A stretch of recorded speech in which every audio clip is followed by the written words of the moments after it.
back, relax, the show is live. From the start straight to your vibe. AC Infinity, the name you trust. Cannabis talk, no need to fuss. Knowledge flows like a sweet blunt roll.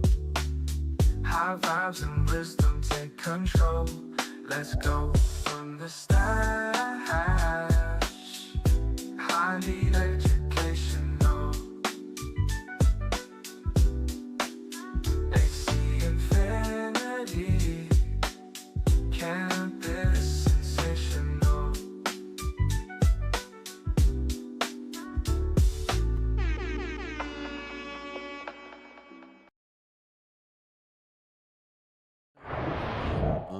That was a Hey, good song. girls, just yeah. What's up, guys? What up? What up? What up? Whoa, What up? what up? What up? how y'all doing? How you Doing been? pretty fantastic, bro.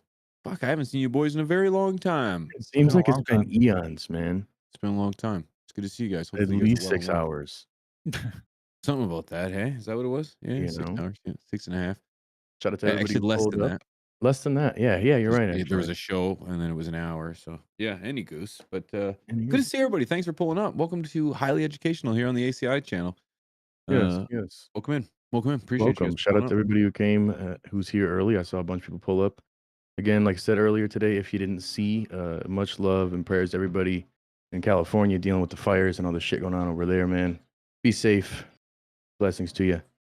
But tonight, we're going to be talking about Coco. Some tips. These are 10 of our best tips, in my opinion, on how to be able to perfect your cocoa grow, get the most out of it, the most yield, the best smoke, and not have some stressful, yellowy, funky, dingy looking plants like a lot of people seem to have. And now Chris is stunting. Done.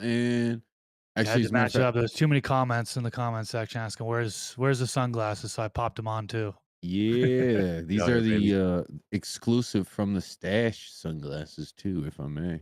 Yes, Can't yes, find them yes. anywhere. Dun, dun, No, dun. unless you pull up Um, to events that we're doing and things like that. We're at the home grower takeover and we were giving them out. Somebody even stole a box of them. yeah. Well, in fairness, I did leave them out overnight. They stole them though. Yes, yeah, very hot commodity. So if you find them for sale for hundreds of dollars on eBay, we found them. We And found them. mind you, like I said, I'm illiterate, which also means not good at writing. So if there's a signature on those, not mine. Uh-uh. Not mine. Uh-uh. So we're Not talking mine. cocoa, boys. One thing that a lot of people don't know about me Mhm. is that I'm in love with the cocoa. I've been never been exposed to cocoa myself, actually. So I'm gonna be kind of playing you're gonna teach me, boys. You're gonna teach me. So I'm excited to dive into cocoa.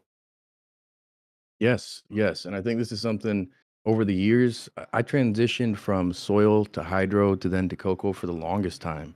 And then I ended up switching back to soil when I did my organic run, and I haven't looked back. The only time I've done anything with cocoa was running it for the AC Infinity brick that I had.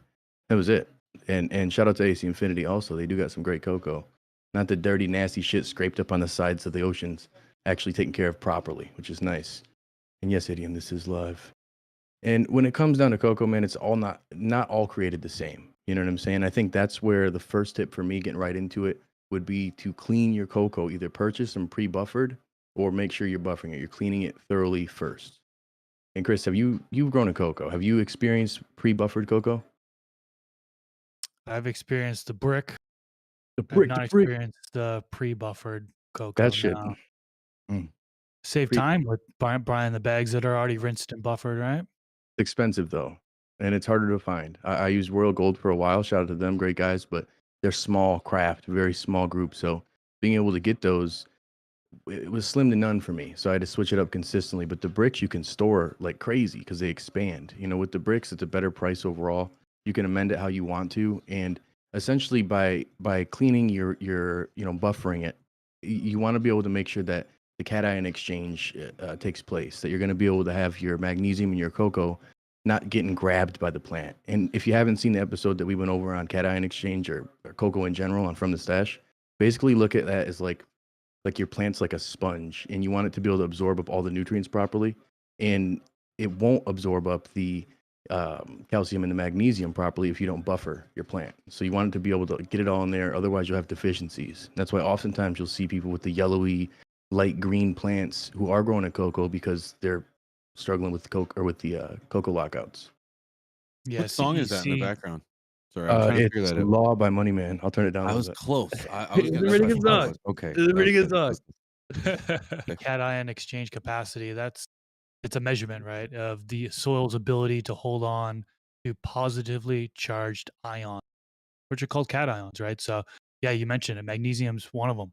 Calcium, potassium, ammonium nitrate, NH4 plus, right? All those things are going to really be able to hold on to that media. And yeah, CEC is kind of a measurement of how well it holds on to it. Yeah, yeah, and it's like you want to make sure that it releases the right nutrients to your plant because what you put in doesn't always come out with cocoa especially. It's different. It'll hold on to those different nutrients differently. And that's one thing that tripped me up when I first switched to cocoa. And people say that to you often, but they you don't realize how important it is until your plant is stressed out and you think it's 50 different things and you realize I didn't buffer my cocoa. Yeah, and that's one of the mistakes that people fall into, right? They'll get a brick, and the brick will be from a source that didn't pre-rinse or buffer, and it includes a lot of sodium in, as well. Instead, I should say. And it happened to me. I bought a brick, and I thought I did a good job rinsing it and buffering it, but no, I was still just had that sodium in there, and I ran into problems to begin. Now the plant eventually bounced back, but unfortunately, it was stunted for the seedling and veg a little bit. But yeah, rinsing and buffering it, two different things there, right? Rinsing is just running water through. First, if you get a brick, first you're gonna add moisture to it, right? The brick will expand.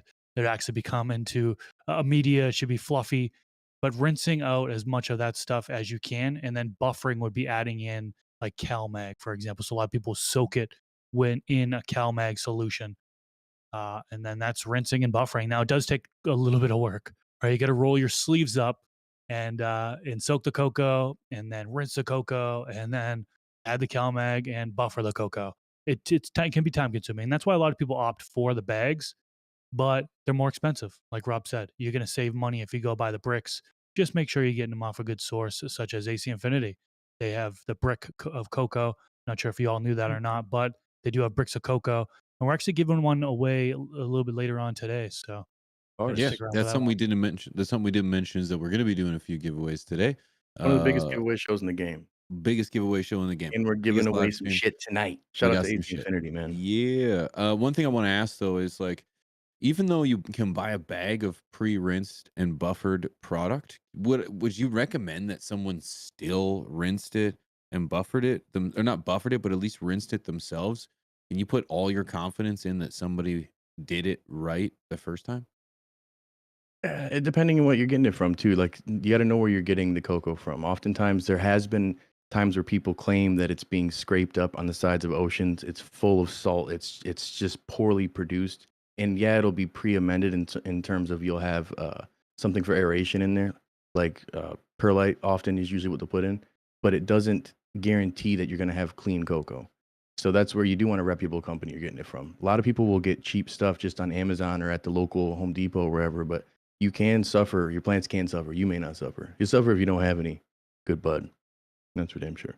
Yeah, that is something that I would go with a brand that's well known for it. I wouldn't cheap out when it comes to the pre-buffered cocoa bags that are out there. Yeah. Yeah, 100%. That's the thing is they're a little more expensive, so it is a more advantageous thing for the bricks for financial reasons, for being able to store more of it, the cost of shipping. Because just like buying bottled nutrients, think about it in that sense. Bottled nutrients is your pre-buffered, pre-amended, taken care of cocoa. You're paying for water essentially. You're paying for more shit that you can do at home. It's going to cost you a lot more money because the labor to make it happen, and also the cost of shipping because it's heavier. And ethic or efficacy or where's it coming from? Like how well ethically, how well is it sourced? That's Yeah, another thing. absolutely. So I'm assuming pH then is pretty important then because you're adding and taking away a lot in regards to buffering and cleaning. So we should probably talk about that. Yeah, Yeah, man.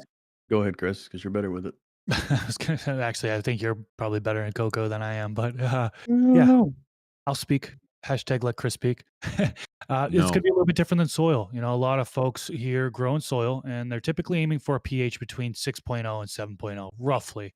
Okay, some people narrow that down even more. With Coco Coir, it's a little bit lower than that. 5.8 to 6.2 is kind of the optimal range. A lot of people say. Some people stretch that out to 5.5 to 6.5. But me, I'm in the range of 5.8 to 6.2 is what I'm typically aiming for in cocoa. What about you, Rob? I think the biggest thing that needs to be said with the pH is if some people, a lot of people, they watch Mr. Canuck grow. Shout out to Matt. He has an organic soil essentially. His cocoa, he has organic amendments, so it's going to be more forgiving for that pH, and it will like it a little bit higher. If you're using synthetic nutrients or cocoa specific nutrients, you're going to want to maintain that 5.8, and even as low as 5.5 I've seen, but 5.8 to 6.2 specifically, because then it's essentially hydroponics. You're keeping it in that same process. The difference I feel is when you take it and you start amending it more, you go higher. 5.8 is my sweet point. That's always where I stay at usually. 6.2 when I'm getting towards the end of flower. That's about it. Yeah, shout out to Matt, Mr. Canucks. He put a lot of people on to Coco, and you bring up a really good point. I think a lot of people do get confused about that. They're like, "Oh, well, Matt's running Coco, and he's doing a 6.5 or what I think it was a little bit higher, 6.8 pH. I seen in one of his videos a while ago." But it's really not straight cocoa. He's taking his cocoa, he's adding Right. in worm castings, he's adding in a fertilizer, he's turning it into a soil.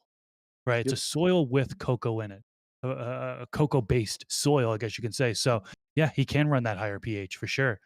But if you're just using straight up cocoa with, let's say, a perlite, a lot of people add just perlite, then that 5.8 to 6.2, I would say, is a safe range. 100%. And the difference with cocoa versus soil too is testing that runoff water is something a lot of people have a heavier runoff. I've noticed that. I myself didn't try to. It would just happen. But testing that runoff water, as long as keeping that cation exchange in mind, if you're checking ppms, but checking your pH, oftentimes you can check the water that's going in and the water that's going out a little bit easier with cocoa, in my experience. That's something Yeah. that's really underestimated is the checking the runoff, and that happens across the board.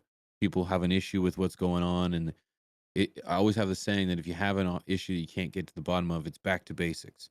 You got to test your runoff. You've got to check your pH. You got to understand what's coming in and going out. Really gives an idea of like where that issue could be. So, yeah, good point. Well, my experience, the pH isn't always what you put into it is coming out of it. I found at the beginning when I'm first starting to use a cocoa, that may be true, but over time, as the grow goes on, I'm finding that the runoff pH appears to be very high. And I'm like, what the heck's going on here? And when I was talking to Dr. MJ Coco, he's like, yeah, that happens. I forget the exact reason he said, but he's like, really, a lot of people just ignore that runoff. It's what's going in. The pH of your nutrient solution going in is what matters most. So that was a Yeah, takeaway for me. 100%. I just feel you get more runoff with, especially if you're doing a drain to waste method. It's easier to check your runoff with cocoa because you have it so much. I feel like it just happens. It's the aeration that you get once you do add, perlite or grow stones or parboiled, parboiled rice hulls. Things like that are gonna essentially make it so you got more air in that cocoa, and you will notice that there's a little bit more runoff. And if you do a dry back and that cocoa is getting dried out a lot more, you'll notice it just goes right through. And you're gonna have to water a little bit more as you're going because there will be more runoff, and people usually will call that drain to waste, and they'll suck that off and so they'll suck that off no diddy and throw it out. It's it's essentially a form of again hydroponics that they're running it all the way through. I do feel it's a little wasteful, but I've seen some insanely big plants, like massive plants, doing that. But yeah, pH is one of those important things. Tip number 2 here, pH. And make sure you have a good pH meter, right? AC Infinity has a great one. So check that one out if you haven't already. Yes, absolutely, do. It's a solid one. Get the kit. Get It's the kit. fascinating that I actually learned that tonight. I was today's years old You when I learned. realized that the output isn't as big of a deal on cocoa. I'd be curious then, like why? Yeah. Why is it so Like I high? said, I And don't then That remember A, cation why. exchange. why do you have to ignore it? Well, I think Because that's part of that cation I exchange don't know. is like what's happening within Science. in there when it's coming out. Your ppms are up higher too. I've noticed my ppms will be like all over the place when I'm testing it versus what's going in. I'm like, ah man, so it's hard to tell. For me, when I first was having my yellowy, nasty look because I didn't buffer my cocoa, I was dealing with nutrient lockouts, I thought. So I was trying to check everything, and it turned out that it was just lacking on magnesium and calcium, and it just wasn't taking it in properly now. It was locking it up, and it wasn't absorbing all of the stuff I was putting in. And so no matter what I was doing, it was just ruining it. That's where it's easy to flush the plant. So like I was saying, the runoff of that is so much easier. And that's an easy way to test even in that sense to see if like what you're putting in gets closer and closer to the actual amount. I look like Blippy. Hell yeah. That's Yeah, pretty we'll tight. touch upon EC here in a few because yeah, that is something that you can check the runoff and get a more accurate representation of it. Yeah. Speaking of that, I think another tip here would be using CalMag or using cocoa specific nutrients. That's a lot of thing that a lot of people underestimate is they go in there with regular three partner nutrients and then they're coming across either calcium or magnesium deficiency and they're like, what the heck is going on?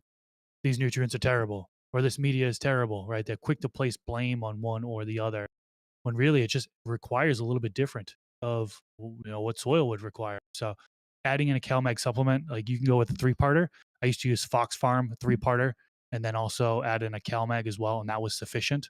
But yeah, just double checking to make sure if you are making that switch from soy to cocoa, or maybe just starting out with cocoa, having cocoa specific nutrients, or at least buying nutrients that are going to have more calcium, magnesium to it, is definitely something you want to go towards.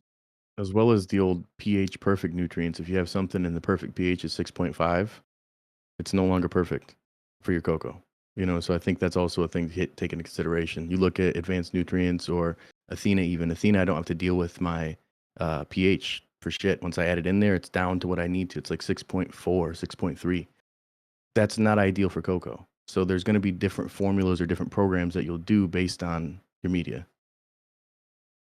Now, one of the things you can use in cocoa, a lot of people have been with success is Stash Blend.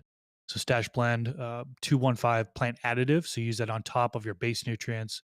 Let's give them away right now. What do you think? Give Give it away a away, give it bag of away Stash now. Blend. Give Give it it away away, give it now. away, give it away All right, now. I'm gonna turn my Yes. fucking music back on though, P, and I won't have it as loud. Do it. Do it. A little gonna. We got some I'm trivia gonna. tonight or what? We do. We do. Disclaimer, everybody, it's A, B, C, or D in the chat. Don't spam it or you're immediately disqualified. The bot doesn't like it. The bot gets pissed when you're spamming. We can't control it. It's AGI now from Yep. MGI. Also, I can't read. So Pigeons is going to read it. Oh, with my prescription, here we go. Let's go. All right. For those that don't know, I'm blind as a damn bat. Why is buffering cocoa coir important before use? A, to increase potassium levels. B, to reduce water retention. C, to sterilize the medium. D, to remove excess salts. A, B, C, or D? You just got to put it in the chat there, friends. Put it in the chat. Put your answer in and have an opportunity to win. Remember, you only have to answer once. Huge shout out to ACI for putting this on. And I think it's Stash Blend that we're giving away. So huge shout out to Stash Blend. Huge shout out to Growers House, our fulfillment partner. Sending it out to you guys as well, man. Let's go. Yeah, and this as you one's- guys, majority Canada guests. and Sorry, go US ahead, Chris. only. Go ahead, Chris. Yeah, this is USA and Canada only for this. Sorry, guys. It's just the way it is. We need to figure out ways to D, get baby. distribution everywhere. We're gonna get there. Coming. It's D. coming. 2025. It's happening, baby. So D, stand by. You're gonna see Nightbot give us a wiener, and you guys are gonna be able. Oh, we'll give a bag away. Oh, there it is. Dash Blend away. Kratzo grows. Kratos.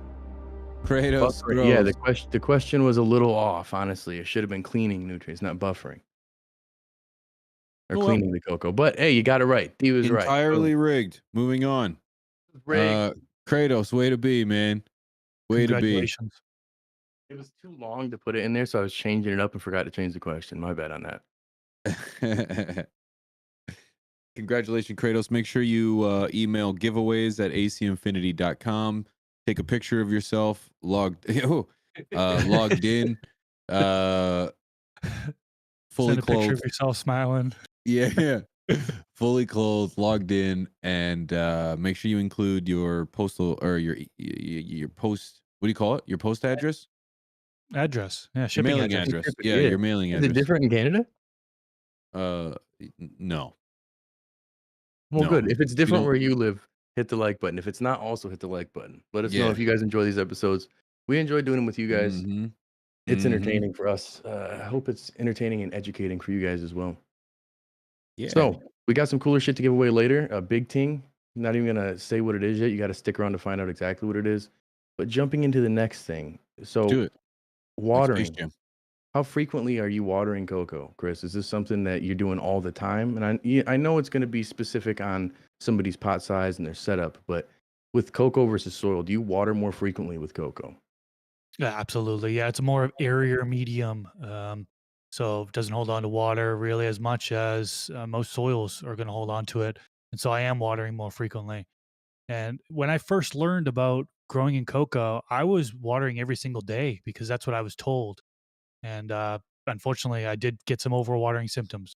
And I know there's some folks out there that say, "Oh, it's impossible to overwater cocoa." Well, from experience, it is possible. you Yeah. know, if you could definitely do that. So I had to actually cut it down to every other day. And that was in 3 gallons. I've also ran in 5 gallon containers. So yeah, in soil, I can stretch things out. Again, it depends on the pot size, the size of the plant, so on and so forth. But yeah, overall, it's definitely more frequent. Yeah. I think that's the thing that people often get confused by is they think that, you know, it is more forgiving in a sense. I do feel cocoa can be for your watering, but to think you can't drown your roots is crazy to me because you definitely can. It's oversaturation. It's not like you're sitting in airstone that's going to be also giving good oxygen to the roots. They're going to be drowning and they're too saturated, and you can't drown your roots. It's really just a situation where you deal with finding a balance for everybody's grow. But rule of thumb for me is once I start seeing a fair amount of runoff, knowing that there's already some water in the pot. Because again, like I said earlier, the plant could have runoff quick because it has, it's cocoa and it's dry. It may just immediately have some. But when you're noticing that it's heavier and you're getting runoff, in that sense, it's enough. You don't need to do any more. But there also is moisture meters is a good way to check it out. You don't want to go too much. For me, I like to maintain like a 80% to 30%. But you oftentimes will see people who do an auto watering with cocoa because you can really go hard. I've seen people watering up to 13 times a day and just crushing it, but very small amounts, little by little by little. It just really is dependent on your situation, but know that cocoa can be overwatered. From Papa Smurf. Yeah, I try to get 8 cups today, but man, I pee a lot. Like, it's a lot.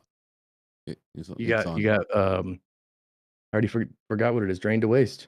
I'm draining it You're on to the drain to waste. waste system. It Yes. makes sense.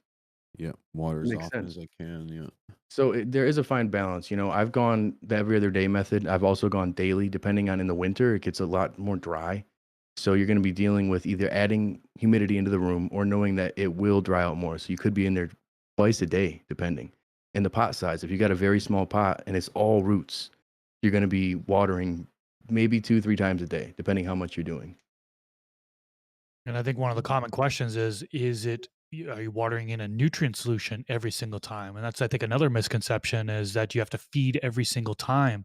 That's one thing that I found out that no, that's not the case. Found out the hard way. I got nitrogen toxicity. It was just too much. So I was doing water feed technique, and that seemed to work much better. So yeah, I mean, of course, it depends on the dosage, right? You could do a light dosage and probably get away with feeding every single time for sure. But if you're going by the manufacturer's recommendation feeding chart, full dose, you might be able to get away with doing every other feeding. But yeah, it depends on so many different variables. Yeah, I think that's go ahead.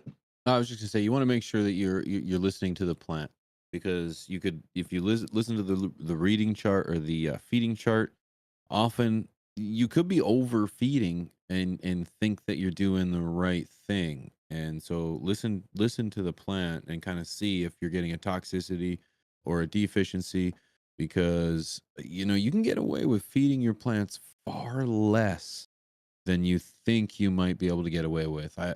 There's been companies that even I've dealt with that are like, "Oh, you can feed nutrients every time."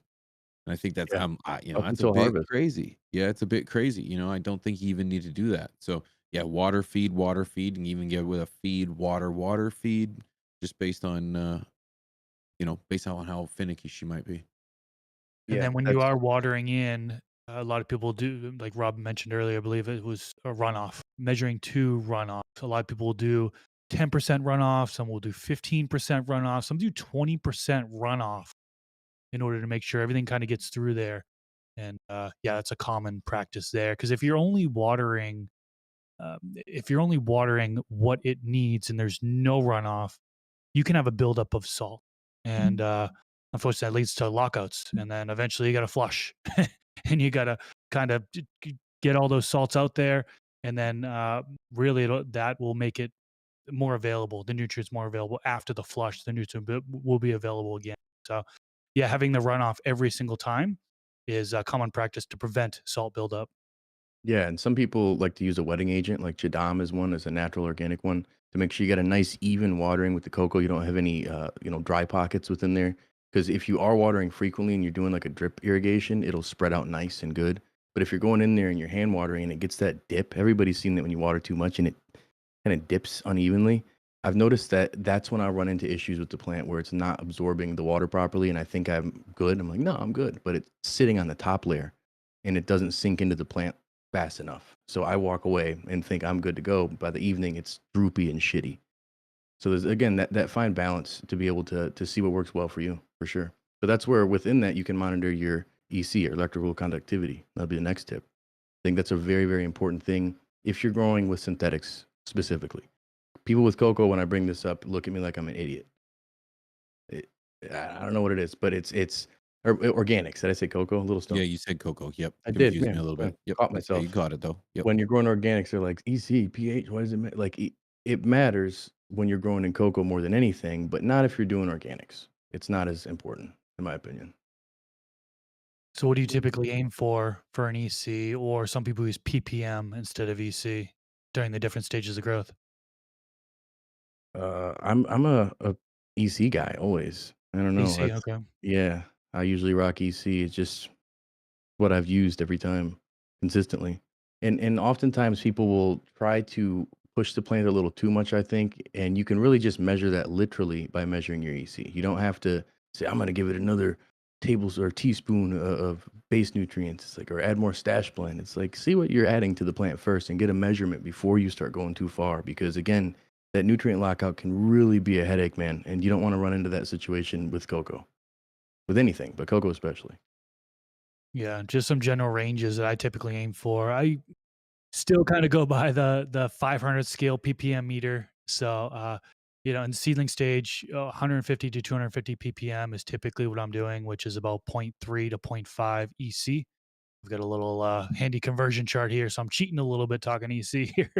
And then kind of going into veg, the bigger the plant gets, the more nutrition it can kind of handle. And so I'm going anywhere from the 250, working my way all the way up till about 800, 900 ppm while the plant's in veg, depending on the plant size, right? So if you have a big plant, it can definitely take more. So what is that in EC? That's between zero point 0.6 and 1.8 EC. And then after that, in flowering stage, I can even go higher than that, anywhere from 1.8 EC up to about 2.5 EC. Sometimes people go up to 3.0 EC. So yeah, real sky's the limit. There's so many variables when it comes to that. How much light is the plant getting? Is your humidity on point?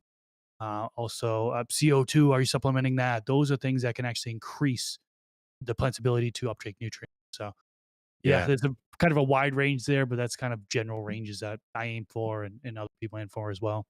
You can really push your plants too if you're trying to do crop steering and you're doing high frequency fertigation. So you're going to be doing watering more often at a higher amount, essentially. Just that's where you push your plants like you're pushing a competitive eater's stomach, like they're eating salad or something to expand the stomach size. And then they're doing it so they could eat more of the actual food. It's a similar process. And if you get in hot water and you see your runoff EC is too high, what do you do? Well, you can flush, right? If you're coming across plant problems, that's when flushing is helpful. You can flush out some of that nutrition and prevent, reduce or prevent the possibility of a toxicity happening. Yeah. The flushing with cocoa is more of a thing than soil. People always say flushing you don't need to do at all. Cocoa is a little bit different. You can flush that more frequently. Again, the drainage that you're going to get through cocoa versus soil and having the microbiology and life within your soil is a little different versus cocoa. One thing you guys have mentioned is pot size, and I saw it in the question, what or in the chat. What pot size do you guys prefer? But before I go to size, do you guys use the plastic or do you prefer fabric when it comes to using cocoa? Fabric. Yeah, I mean, I used both before, but fabric is helpful. Better aeration for a lot of folks. So, So is it true you swing both ways? A little bit of both. A little bit of both. Hmm? All so as right. Somebody, far as in the pots, comment section was confused about the watering more frequently to make it eat more. No, the high frequency fertigation sounds complicated, but it's just feeding smaller amounts more frequently. So it's like, again, like I was saying earlier, 13 feedings in a day. They're not going to be 13 big gallons of water or even half gallons. It's tiny little little drips, small amounts throughout the day. And that's going to be a way that you're not overfeeding it. It's a high frequency amount, but it's not drowning it with food. It's not giving too much. Commercial grows do it more oftentimes than not, and there's a lot of science behind it, but I'm not a huge fan. From what I've seen, oftentimes it pushes the plants with more biomass than cannabinoids, but it depends on how you do it. There's really good programs, like Athena's got a great program to break down exactly how to feed the plant to push for cannabinoids, but a lot of places do it just for more biomass, and more plant material doesn't help. And you did mention that it's automated, Yeah, it's going to be automated. right? Yeah, Yeah, because hand like I watering that, hand remember, watering that. yes, I remember when I first heard, I was like, watering every Wow. 20 minutes, dude, or Yeah, whatever it was. I was you like, just didn't even. that is ridiculous, man. And then it's like, no, it's a drip kind of feed system. I was like, duh. Yeah. And that's where again it gets complicated. You've got timers, you've got everything that's it's not going to be gravity based fed like me and Chris are doing with the blue mat system. It's going to be complicated. And I think it's really cool, don't get me wrong, but it's not for everybody. That's a little bit more advanced. But you can put that's a beautiful thing about Coco or with Rockwell is you can push it a little bit further in those areas. What's the, sorry, Chris, go ahead. I was going to say, going back to pot size, you bring up a good point. That's actually tip number 6 is to make sure you got drainage in your pots, right? Airflow throughout the pots. These roots do need oxygen as well. I think that's a misconception. A lot of people don't know it requires oxygen. If there's a lack of oxygen, the medium could be too moist, for example, and you could have overwatering symptoms.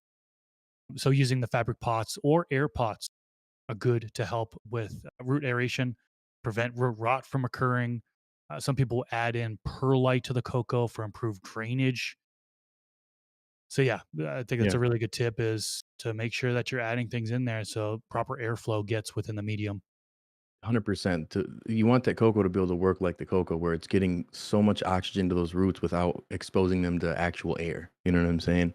I think that's the big advantage when you're dealing with that versus soil. Soil compacts it a little bit more. With cocoa, you're getting a lot more air to it. You have something like pots that are going to air prune, so to speak. It's going to help you be able to maintain not drying out your pots, but not having them being waterlogged and bogged down, because that becomes a real issue with cocoa. Again, that people don't think is an issue, but it definitely can be.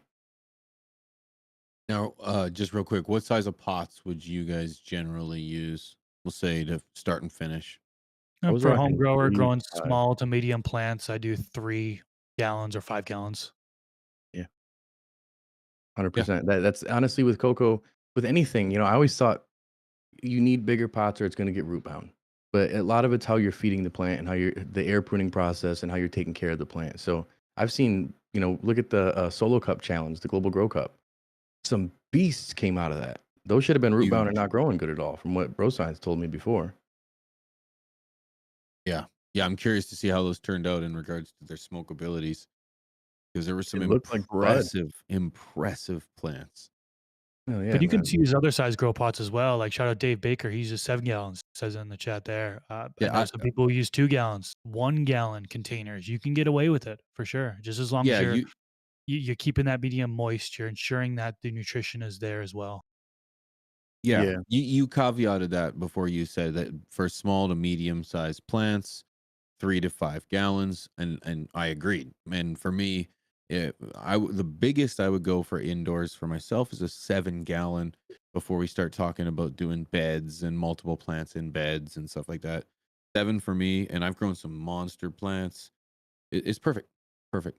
So, agreed, I think it's agreed. time for a giveaway. What do you think? let's do it, baby. Let's give Let's some do it. teams away, some What do you think? Should we cocoa. do it for the cocoa? Give away some Coco Coir by AC Infinity, USA and Canada only for this one. And yeah, P, let's get us going with this trivia. Reader. Sweet, brother. Here we go. Here we go. Nice and close. What is the optimal pH range for Coco Coir? A, 5.8 to 6.2, 6.8 to 7.2, 4.8 to 5.2, or below 5? That is, what is the optimal pH range for Coco Coir? A, B, C, or D? What do you guys think?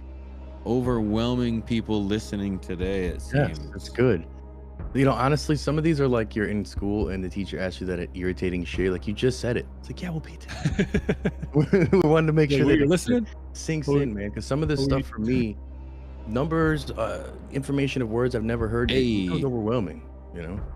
A. The answer is A. It seems like everybody was Ooh, paying attention, except for Northern Scrogger. yeah, except for Troy. 5.8 to 6.2.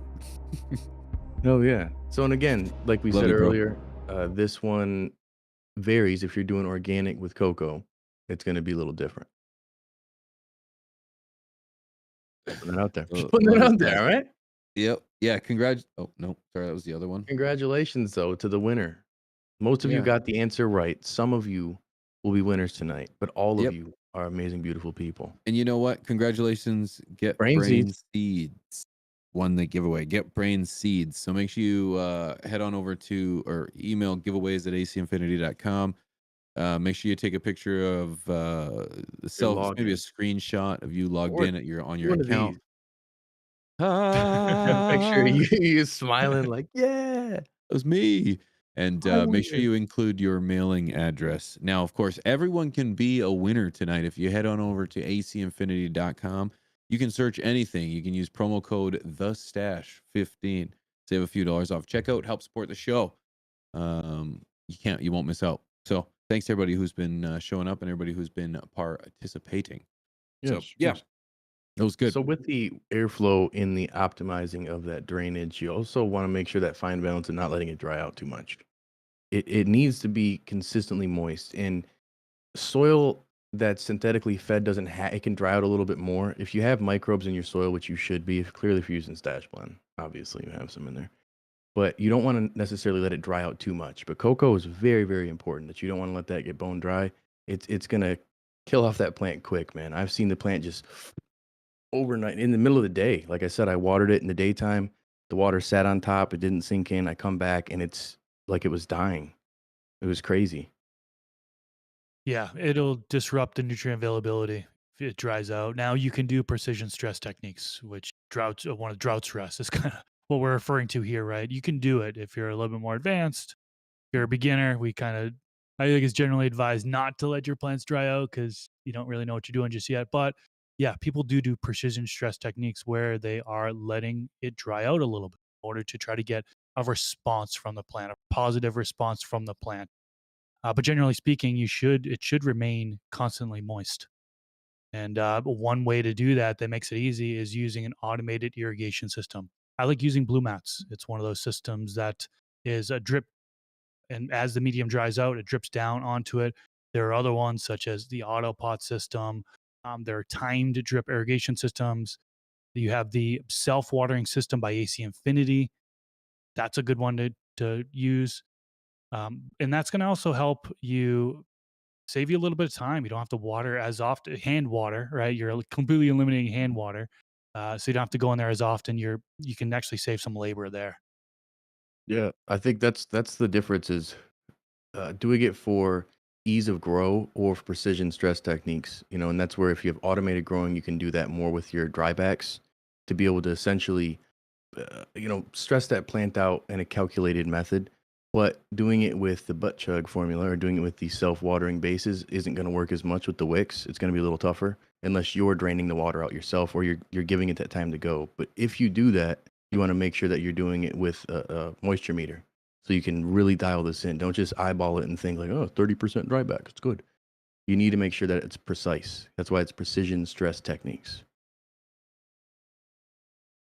Genius. Yeah. Genius. Genius. Sitting here trying to figure out why the hell anyone's going to grow in cocoa. It seems like a lot of work and a lot of, but you're telling The me that, results, man. yeah, and not to mention uh, really, it's just the results, eh? Well, Just I mean, good it's ways like you're getting like, is it cocoa or you're getting hydro results very similar to hydroponic results without having the additional equipment or electricity bill hmm, from all the extra stuff you're doing. You're getting the best of both worlds, so to speak. And then you got a more forgiving system because your power goes out. You don't have to deal with, oh man, there's no air coming to my plants. Like, no, just make sure that they're alive. They can go a whole day, 24 hours or longer, no problem. But there is more work to it. If you work full time, the easiest way to grow, we got a video a few episodes back, organic growing is the easiest way. Set it and somewhat forget it. I mean, check out next week on Northern Scroggers episodes for Scrog School. Look at those big soil beds and look at how they're growing themselves. Like he's doing the training now on the plants. That's going to be an easier method. With cocoa, you're going to be able to push your plants a little bit more and do more uh, techniques to increase yields potentially. And I think that's cool. It's not for everybody, but it does become more complicated. And that's where even things like flushing, for a lot of people, for the next tip, people don't have to flush when you're dealing with organic. It's never a thing you have to do with cocoa. It's something you're going to want to do more often, just for the fact that you get those salt buildups. You get salt pockets that'll build up in there. And the uneven watering, that's where having a wetting agent can't help with that. But the uneven watering, this happens. So it's makes a lot more sense to uh, just regularly flush the plant. Feed just straight water even. Yeah, and some people will flush as often as every 2 to 4 weeks, which I personally think is too often. I only really flush as needed. So if I'm seeing that there's a buildup of EC in the medium and I need to flush in order to kind of lower that, that's when I'll do it. If I'm seeing a problem in the actual medium, I'm sorry, a problem in the actual plant, then I'll look to see, okay, what's the pH, what's the ppm or EC. Do I need to flush then? Oftentimes I am flushing then. There's potentially nutrient lockout. So yeah, cocoa is definitely one of those things where you're flushing more often than compared to soil. Some people in soil, they don't flush at all. There's no flushing whatsoever throughout the entire grow, even before harvest. There's no flushing. But with cocoa, it's more common. I'm not saying that every single person that grows in cocoa does flushing, because I'm sure that there's people out there that get away with not doing it. But it's definitely a lot more common to do flushing, as well as what we talked about earlier, which is the runoff 10, 15, 20% runoff, which is going to help reduce the amount of flushing that you have to do throughout the grow cycle, in my opinion. Yeah, absolutely. I think that's where it depends on the person and what they want to do. But some people will just do the, feed water, water, or every other feeding. That's going to be able to help. I feel in that sense where you don't have to flush as often, but you're still going to have to periodically do some flushing. I think every 4 weeks is definitely a good rule of thumb. That'd be more where I leaned when I was doing it. But oftentimes I would do 2 feedings a week, 2 heavy feedings, and then watering throughout the rest of the week. Just depends on the person, I guess. I liked to try to get through veg without flushing and then do a flush when I do that transition to flower. So boom, flush, then feed in the new formula for flowering, and I Yeah. was able to get away with that. That's probably a better method. There's less messing around. Again, when I first started, my shop talk was at the grocery store, and I was one of 3 people who were growing in cocoa. You know what I'm saying? Majority of people were doing giant ass reservoirs and doing RDWC. That was their thing. And it was just me seeing their results and getting FOMO, and I'm like, "Man, look at the size of those plants. You vegged for how long? What?" Ha. It always stressed me out, man. And then once doing it with the cocoa, I saw there was just a little bit more work than like I got those similar results for hydroponic like DWC, but with a little more work. I had to supplement, do extra stuff. Yep, that's a no for me, dog. So I think the last main tip that I have that stands out: use beneficial microbes, Uh, mycorrhizae, trichoderma. Put that shit in there. Stash Blend can help you with that, of course. Stashblend.com. But these microbes going to be able to help fight against bad pathogens and help those roots, inoculate that root system so the rhizosphere is just beasting and strong and being able to take up the food very good. And everything about that system is an environment that's working for you instead of against you. Mycorrhizae. And I Yeah. think there's a lot of people who sleep on it, man. Even in cocoa, especially in cocoa. Well, this is one of them that I feel like there's going to be some pushback from some people. They're going to say, "Oh no, sterile. You don't want any microbes in there whatsoever. Run sterile. It's more precision feed, so on and so forth." So yeah, you can get away with not doing microbes, but having microbes in there, you can also get away with. And I used to use Mammoth P. We used to use that in cocoa, and it worked so well. Really, really helped. I haven't Stash Blend wasn't out when I was using cocoa, but now if I were to go back to cocoa, I would definitely be using Stash Blend because it does have the beneficials in there, both bacteria as well as fungi. Well, and then you've got silica, you got your humic, and you've got some additional base nutrients too. I think it just depends on how people go about it. I think, uh, adding beneficial bacteria, adding some microbes into your soil is going to give you more of that effect, or your cocoa is going to give you some of the effect like cocoa or like soil. I'm a little high now. And you'll be able to get some of those middle grounds. You've got some of your soil great, you've got some of your hydro great, but you're doing it in your own method, in your own way to do it. And you can still reuse that soil if you or the cocoa. Now it's soil at that point, in my opinion. That's why I never just call it cocoa. Once I start adding microbes and I'm creating a system in there, it's a soil. So you're going to see people, I think, change the process and change how they go about it when they're realizing that this is like your peat. Your peat is your starting point. Cocoa now is your starting point. You don't have to go fully synthetic and sterile. You can go the other route. And I think that's the better way personally. Yeah, very very valid points. Yeah. Opinions are It's fun. like everybody's got one. Fill in That's the right. blank. That's Look right. at that. That's Let's right. take it to the tent. I want to show some stuff off. Yeah. Please do. You I start. want to see you did extra work. Speaking of cocoa, I'm starting. I've always started. considered you a fun guy. Park the car. Let's do it. All right, so here we go. Cocoa. Yeah, this is actually rinsed and buffered cocoa that I put in here. Buffered it with the CalMag, and now I'm just breaking up all the chunks in there in this bin. And yeah, sometimes that when you're going for brick cocoa, sometimes you do need to go in there and break up some more clumps. Maybe there's some dry spots, dry pockets in there that you need to break up. So it's really important to get in there and break everything up with your hands like that. Then what I was adding in here is some worm casting. So adding in some worm castings, we kind of talked about a little bit about adding some additional things beyond just cocoa. Worm casting is one thing that I really like to add in when I was using cocoa. I got a really, really good result doing it. I'm mixing it in there just as well as I possibly can. This can be a time consuming part as well. I know somebody who uses a cement mixer. They spent the 300-400 bucks on a cement mixer and they use that to mix up their things instead of using their hands there. Then I'm going in with the perlite. So adding in some aeration, perlite, you can use vermiculite, pumice, some people use lava rock. So there are different things for aeration, rice hulls, and mixing in there. I probably could have added a little bit more, but that was the remaining part of the bag. But yeah, you can do just straight cocoa, or you can add in some aeration as well. And so that's what I did here. Then I wanted to show you guys a couple of the plants that I grew in cocoa, and just to see the results and to show off a little bit here. So this is Sage and Sour by TH Seeds, one of my favorites. Sativa, the fuel on it was incredible. Real nice fade. You can see light bleaching on the top of one of the buds there. That was back when the LEDs were a little bit different there. And then here's Queen Anne's Revenge. I've talked about this plant so much. It was purple, and then like I did a partial harvest when I moved it. This is what it looked like. It exposed some green underneath the leaves that were hidden by the light. And so look how beautiful this is. Half purple, half green.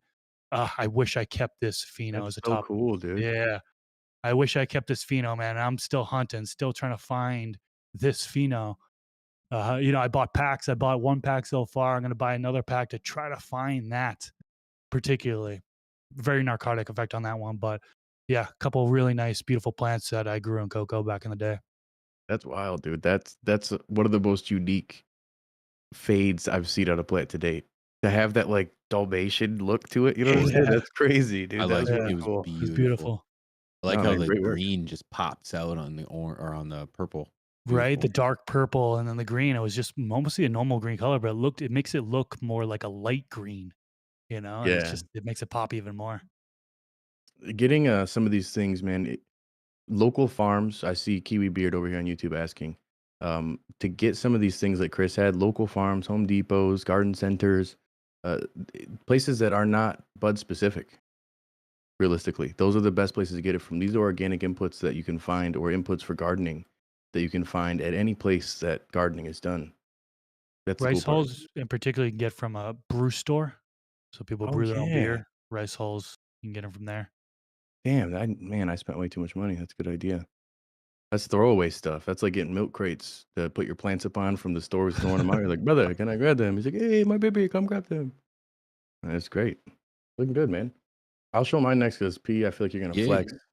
No, you just Um, did a harvest too. so I Got just did a harvest. The menthol is taken down. I staked everybody out over on X. If you're not following me there, I post regular plant updates. That was a picture from like 3 weeks ago that I put, which is cool. Stone Cold Steve Austin, brother. We're gonna check out these plants though. So I pulled them down. I got an update of the menthol, two of them, two ladies, one little short, squatty one with fat ass, and one tall, lanky one. And then I have the 4 seedsman clones that I got, which is gonna be shown here. So they were ready, man. They were falling over. They're heavy. I should have scrogged these. I just trellised them, but just pungent, stinky Vicks vapor rub with some gas with a little floral funk, and it just stinks. Like the whole basement stinks. I bought a bunch of potpourri through the whole house. It's everywhere. Trying to avoid the whole neighborhood stinking like it has. So I cut off the trellis here, the throwaways. Got to cut them good. You don't want animals to get caught in this shit either. It's important. And then I just hang them right in there. My AC Infinity tent is my canitrol. I just switch my parameters now. I'm going 58 and 55 is my goal, and I'm hitting that every single time. 58 degrees and 55 humidity. Over here, these have a week and a half left. The AI controller told me they're done already, but they lied. These are GMOs. You see me waving. GMO cross on the cookies on the far right in the front. Left, purple, black looking plant. That's a peanut butter breath. On the back left over there is a Gorilla Glue that's fading out, kind of yellow but funky. And then on the back right is Moby Dick. And they're doing very good. Very happy. Yes, Michigan Very representing. nice. Beautiful, Michigan plant, brother. baby brother. That's how we go. Nice job. Thank you. Stunners, Thank man. you. Love seeing plants hanging upside down, Yeah, baby. throwback style. The way I it keep should it be. what it is, you know? That was stunner. Stunner. Yeah, I've got a little something. I wish I had mine were upside down, but they're still the right side up. But I'm happy about it. Come on in, guys. So I've got the same 6, man. I put the peyote skittles in the back with the purples in front. Um, bro, things are taking a lot less water right now as I'm trying to get in with the feeding and the watering. They just don't take as much now. This is the banana jealousy number 1. She's the one that's taken the most to the color. She loves the cold temperatures. I've got no complaints aside from her bud size, so I know she's gonna be good. This is a peyote Skittles from Seedsman. Actually, these are both from Seedsman. This one's got a little more traditional look to it, more kind of built like me, like a tank. Um, pretty frosty, kind of matching the season now. I'm really excited. These are fading out, but the color in the tent kind of makes them look a little yellower than they really are. This is the frosted lemonade by my boy Swank Genetics. I learned that I'm the first person to grow this, which I'm really excited about. I can't wait to smoke it. It's like sweet and spicy all in one. This is the gelato for no, sorry. This is the other peyote. Nope. This is the banana jealousy number 2. Beautiful girl. And over here's the gelato 41 back cross by Seedsman as well. And this one, I really enjoy the size of this one with the nice kind of golf ball sized buds. And they're just all the same size. Very happy, very frosty, very colorful. Everything's kind of got that good kind of purple fade, that classic look that I've kind of shown around my tent over the so many years. It's hard to not grow purple plants. It's kind of You've really got the same like color scheme kind of scheme. One of them faded out yellow. One's got the purple, one's got a black purple. Like that's mine black. are fading the same way. It's crazy. Very similar. Yep, the Yeah. greens in there, the blacks are in there, the purples in there, Very some diverse. oranges. It's Hey, just hi really again in the nice. Yeah, house. yeah. I think that's the beauty of not solo crop or monocropping, man. To be able to grow a variety of different genetics, it's fun. The problem is when you really like one, like peanut butter breath, will definitely be the lowest yield That's and the one I yeah. smoke the fastest. I know this one. I know this little banana jealousy's gonna be just I know. great Troy said because it's a hitter, man, it's gonna be like a 3-ounce plant. I'm gonna get 3 ounces off of it at most. of dank, Yeah, of dank. Yeah. and it's gonna be gone so fast. It just it's I how it goes. It's how it pull it goes. out at fine occasions. That's okay. I'm okay with And if you that. saw that Swag genetic wood there, we actually got a collab from the stash is working on. Gonna be dropping soon. Stay tuned. Maybe next month we'll have some updates over on our channel. Got to be in our Discord to be able to know about that. But we'll talk about it over here soon too. It's gonna be banger. Big things, big things. Very So excited. should we do the big giveaway? Should we do the Nope. biggest of the biggest? Shutter Biggest, D, boy. the Nope. biggest, Well, biggest good thing this giveaway is the ever. biggest The giveaway biggest in show the on history. the planet, baby. Let's do All it. right. Let's do it. What do we got? Challenge my reading skills here, friend. We're gonna be giving. Well, first of all, what are we giving away? What do we give it away? Give it away. Now. Give it We're away giving now. away another kit. Pre-order to a kit. We've got an amazing one here. AC Infinity has collaborated with Athena as well as the Jungle Boys to get you some good nutrients, to get you some good genetics, and some great gear all together in one, and to be able to make it easy and simple for y'all. Literally, all you got to do is follow our episodes, and you're good. Like, I mean, it's crazy how easy it is. It's like easy bake Dude. oven. Even comes with that Coco that we were talking about today. So Red it's got hot everything you sweet need in order to fermented. get growing.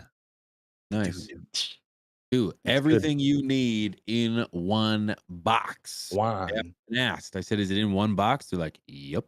I was Oh like, man, I got to give them my "Yeah." fucking phone number. Yo, Sid, what's the deal? I got to give these cats my phone. Are they real people? Because they're gonna bring me a huge thing. I saw Yep. Chris's picture. If that's what I'm getting, then it was a real email I got. It's a real Oh email, man, baby. Unless there damn. was a bunch of little people in that box, Chris. Was there? Did they send you a bunch of littles, munchkins? Haven't unboxed No, it he's yet. not. No, He just haven't he, even oh, they're unboxed it dead Oh, yet. then. they're still in there. They'd I be didn't even see dead. any air holes. They What? would be dead. Oh my We're giving away god! this huge kit. It's all in one, baby. It's all you need. Huge shout to Mikey ACI. Rick Huge won shout one to last Christina. time. Huge shout to Jungle Boys. This one's big, baby. So what do we got? What do we got? Throw it on the USA box. only. Throw it on the box. For this USA one, only USA on this one, guys. Sorry, Canada. Okay, I'm not reading. But if you're listen, 51. I'm just throwing it out there. You'd be able to be included in Oh, these giveaways. oh. You would be included in these giveaways. They still wouldn't. Think about those ones Sore when you're saying you subject, I'm don't want sure. to. I ain't gonna be no 51. Get But out of here you with could get that, boy. stash blend Get out in of your there, you could boy. get stash blend in your state. You guys would abuse my polar bear route. We would. They would have to All go right, all let's go. the way. What's Troy the says question? Nope. All A, right, B, C, make or me D. read, baby. What common deficiency in Coco Coir? What's a common deficiency in Coco What's Coir? a common deficiency in Coco Coir? Okay. A. Phosphorus. B. Calcium and magnesium of the military grade. C. Nitrogen. D. Potassium. Okay. A. Phosphorus. B. Calcium and magnesium. C. Nitrogen. D. Potassium. What's a common deficiency in Coco Coir? I believe is what the question is. Yes, it is. A lot of people were listening. I had my kids up until right before we did this. Okay, I'm sorry. Baby. B. It don't matter. It's calcium and magnesium of the military grade quality, baby. All right. That shit'll save your wife, save your marriage. Okay. Oh my god, I'm literally tearing up. All you gotta do I'm is put the sorry that correct answer I in the told you guys I chat. was illiterate, didn't I? I said this shit before we started the show. There One of the was a earliest disclaimer. episodes. There was a disclaimer. I can't However, we read. also put him in charge of the most writing and reading. I have to do the questions. What have we done? What have we done? Man, while this we is wait so for Nightbot to give us the winner here, definitely want to give a shout out to Troy, Northern Scrogger. His show is every he other won? Thursday. Oh, yeah. No, his show's coming up is what I'm trying to Let's pitch here. go. Next Thursday will be him. Then the Thursday after that, us. So we're on every other Thursday now here on Highly Educational AC Infinity channel. And yeah, Grog School We are- next Thursday. We are by with Troy. Yeah, zero Diddy on that one. No, I'm not. I'm just saying. I'm just pointing it out. Whoa. You don't Bi-weekly. have to take it Cody there. Took me a Plumber. second to get that. Hold on, boys. Cody Plumber, American Cody Plumber. Cody Plumber. Cody Cody Plumber, you Plummer. won, brother. You got Congratulations. yourself a kit, man. Email giveaways at acinfinity.com. Screenshot of yourself logged into here, or a picture of yourself like this, smiling, be like, "Fuck, I just won this." Because it'd be pretty cool, man. Shout out That's to you, pretty Cody. sweet. It's amazing. I want you to take a picture with us all. Yep. Take a picture with us for all. us all. Yeah. Like and tag us Did you in take it? Yep. Did you take it? All right, good. Good.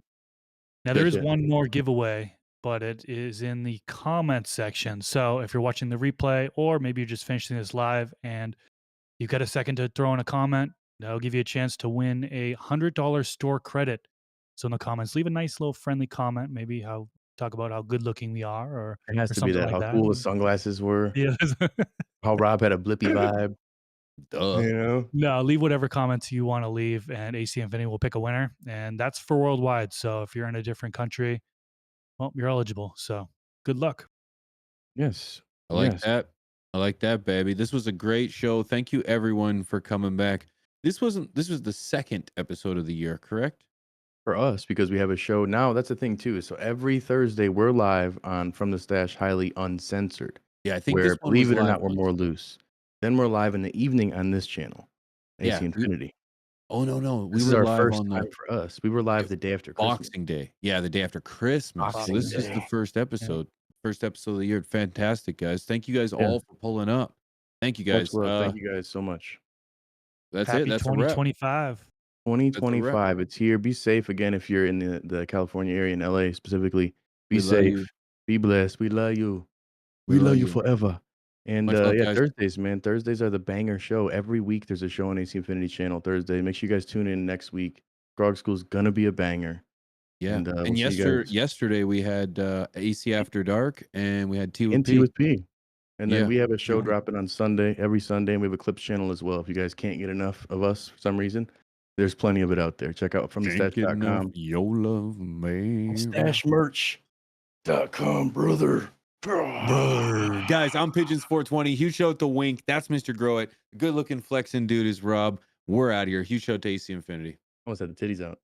Much love. Peace. Thank you guys. Peace.